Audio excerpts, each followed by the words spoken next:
What's going on, everyone? My name is Jeff from Zappos.com, and today here to show you the dry 25-liter anti-theft splashproof backpack from Pacsafe. Now this backpack here is made from a nylon, polyester, and TPU material, so it's going to be one tough bag that's extremely durable. Also has a splash-proof coating on there for you, so you can get some water, maybe even mud on there, and you won't have to worry about it soaking through, ruining all the items that you have inside. So it's always a good thing. Now up front, have this mesh pocket that's very stretchy, and that's going to be perfect for storing your water bottles. Some attachment points here up front so you can keep everything on you.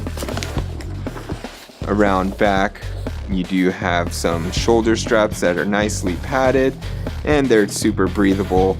You also have a back panel that's padded as well for comfort. Now this is a adjustable sternum strap that you see right there, and this will keep your backpack on your back, and it'll help out with the support there.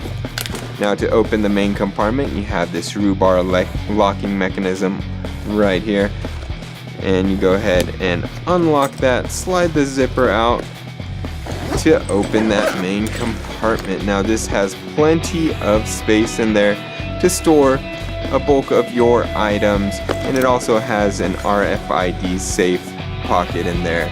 Throw your phone in there, or your credit cards and stuff could go in here to make sure that no one could steal that information. So keep your things dry and keep your things protected with this bag from Pacsafe.